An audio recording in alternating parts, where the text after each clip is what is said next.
correct. Hi, welcome to Sports Center. Kevin, we are a week away from the franchise tag deadline. So what is going on with Dak Prescott and the Cowboys? That's coming up. Deja vu all over again. Meanwhile, the Cowboys were on Russell Wilson's potential trade list. So what's the latest surrounding the Seahawks star, plus two other teams he would consider going to? But first, here are today's headlines. Let's start with baseball here and the buzz, and that is, of course, Fernando Tatis, fresh off that 14-year, $340 million new contract, and he hits a grand slam against the Diamondbacks in spring training today. He got all of that. More highlights ahead. James Harden is now a Brooklyn Net, but his former team, the Rockets, plan to retire his number in honor of his 8 record-breaking seasons with the franchise. Houston owner Tillman Fertitta telling the Houston Chronicle the success and memories Harden generated were truly remarkable. Meanwhile, the Pac-12 releases 2021 college football schedule today. UCLA will be the first team in action, hosting Hawaii on August 28th. Stanford and USC kick off conference play on September 11th at the Coliseum. The Miami Dolphins are expected to move on from linebacker Kyle Van Noy just 1 year after he signed a 4-year, $51 million deal in free agency. Van Noy telling the NFL Network he's surprised and disappointed with the Dolphins' decision. Elle? Kevin, you mentioned it, that this time last year, the NFL news was dominated by Dallas and will they, won't they slap Dak Prescott with the franchise tag. Spoiler alert, they actually did, and it does feel like Groundhog Day for Dallas because a year later and a week removed from that tag deadline, we are here again, albeit with the caveat that Dak is coming off an injury. Despite that, Jerry Jones with a surprising admission about his quarterback's leverage. Here's Ed Werder. The clock ticks toward a doomsday scenario for the Cowboys. They have exactly 1 week to reach contract agreement with quarterback Dak Prescott, or one of two similarly undesired outcomes will be realized. Prescott will be designated the franchise player and be guaranteed $37.7 million for the 2021 season while the negotiating window is extended, or he becomes an unrestricted free agent. Prescott caught it at the goal line! Touchdown!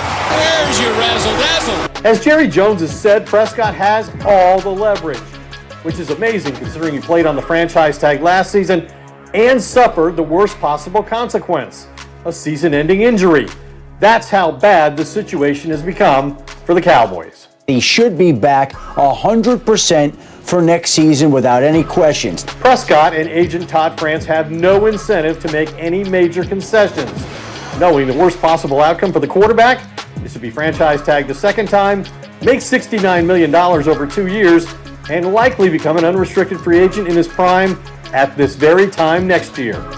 If current negotiations fail and Prescott is franchise tagged again next week, they would have until mid-July to reach an agreement on a long-term deal, just as they did last summer.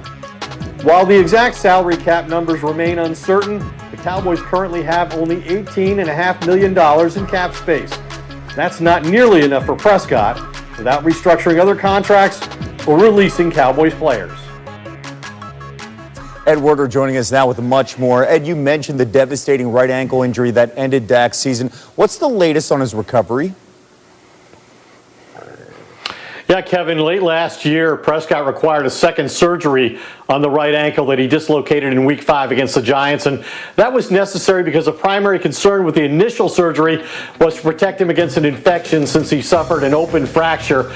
None of this should make the Cowboys hesitant to commit to Prescott. I'm told, Kevin, that he's been at the team facility doing his rehab Monday through Friday. One team source tells me the quarterback will be, quote, 110% fine and physically ready by the middle of next month to participate in the offseason program, provided, of course, he's under contract or has signed the franchise tender. Okay, we will see. Again, we'll wait this next week out, and we'll see how the Cowboys play things with their franchise quarterback, Ed Werder, with the very latest on the Cowboys. Elle? Kevin, I don't know, maybe the Cowboys have like a little bit of a bargaining chip. Because you'll remember that Russell Wilson had the Cowboys on his potential trade list, right? So should the Seahawks be looking to move him? Also on the short list, you got the Bears. They've got plenty of quarterback questions around the guys that are currently on their roster, starting with the biggest question mark of all, which would be, of course, Mitchell Trubisky. He went 6-3 in the final regular season of his rookie deal, but he couldn't get the Bears over the hump in the postseason. Chicago went 0-2 in his playoff starts, including a loss to Nick Foles and the Eagles in 2018. Speaking of which, of course, Foles also on the roster. Maybe he's the guy. I don't know. The former Super Bowl champ with Philly Went 2-5 in his first season with the Bears. He's got 2 years left on his contract with just $4 million guaranteed. Bears brass speaking today on their offseason approach at the quarterback position. Really, right now for us, everything's on the table in regard to the quarterback situation. And honestly, that includes players on our current roster. That includes free agency, trade, the draft, and a combination of all those. So we have a plan in place, and now it's about executing that plan. Where 2 franchise quarterbacks might be available in Russell Wilson and Deshaun Watson. How surprised are you about that news, which has ruled the NFL this offseason? And do you allow yourself to think about the possibility of them if you're thinking about all of the possibilities with this team? Yeah, obviously I can't get into any of that because those guys are, all these players are under contracts. And so it's just, to me, I have no idea. We have to, from our end, we have to look at it like the guys that we know their contracts are up, and that's what we do. And so we just stick to that plan, and that's not something that I can even get into. That's why we bring Jeremy Fowler in, because he's going to tell us what he actually knows. More on the Bears now. So with the Russell Wilson factor at least lingering around, what does it look like for Chicago and how they'll approach that situation?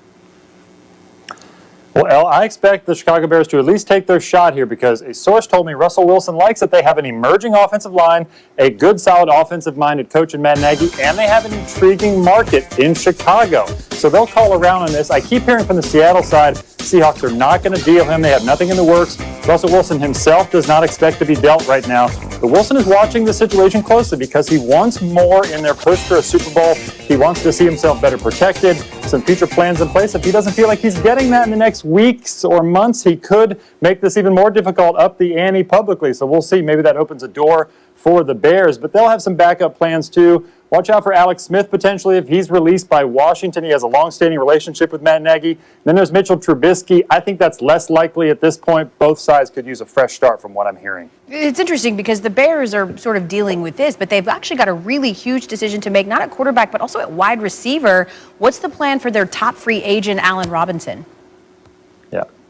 Well, I'm told Robinson is loosely anticipating getting the franchise tag. The Bears have until March 9th to make that declaration. Should be between $16 and $17 million. The Bears have not informed him of that yet, but that seems to be where this is trending. They want to try to hold on to him, but I know Robinson would love to be a free agent at this point. Negotiations sort of went south early in the 2020 season where he feels like he's going to have a lot of suitors. I would watch out for the NFC East, Washington, New York.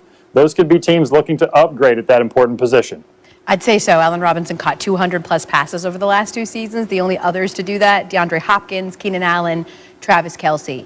Get them. Jeremy Fowler with the very latest here on the Sports Center. Thanks, Jeremy. And then there's the big fish, J.J. Watt introduced to the media as a Cardinal one day after he broke his own story by tweeting out a picture of him working out with the team logo on his chest. Now, Watt said he ordered multiple team shirts, sent them to a different house so no one could scoop him and leak where he was going to sign. Oh, my gosh. That's a lot. Adam Schefter is blushing right now while I read this.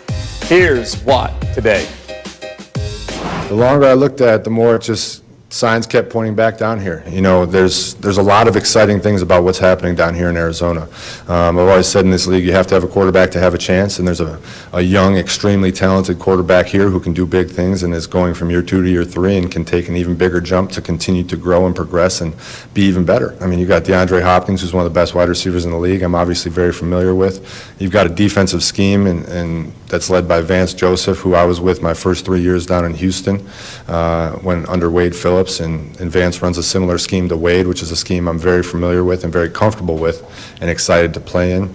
You've got guys like Chandler Jones and Budda Baker and guys all over that defense that are really young, excited guys, ready to get after it, ready to fly around and make some plays. So I'm just very excited to be here, and I'm also not going to lie to you, it doesn't hurt when it's 65 degrees and sunny outside when I woke up this morning, so it's pretty nice.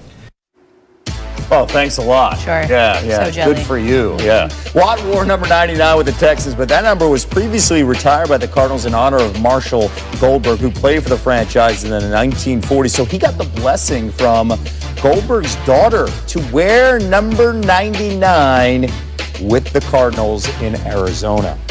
Ryan Clark joining us now with much more. So, other reaction from the news conference here. Watt said that he's in Arizona because he believes in Kyler Murray. So, Ryan, how would you evaluate Murray after his first 2 seasons? Well, I tell you what, Watt knows what it's like to play with a young, talented quarterback, especially coming from Deshaun Watson. And you look at Kyler Murray's first year, you saw the flashes of what could be greatness. We saw him kind of change the game from the position and being a quarterback that wasn't tall but had a whip for an arm, can obviously get out of the pocket and make plays. And early on last season, they were talking about him in the MVP race. And those things kind of tailed off toward the end of the season. Cliff Kingsbury wasn't as creative as you hoped he'd be. I think Kyler Murray has an opportunity to be a perennial Pro Bowler, a guy that can be an All-Pro and eventually an MVP. He has to continue to evolve. He has to take his games to some different levels. But if Cliff Kingsbury doesn't get more creative and this offense continues to get stale and he takes the hits he did last year, he could not finish some of these seasons. So there are some things to tweak, but you can see those glimpses of excellence in Kyler Murray's play. Yeah, listen to this. Murray's the first player in NFL history to throw for over 7,500 yards, over 45 touchdown passes, and rush for over 15 more touchdowns in his first 2 years. And they got to still open up that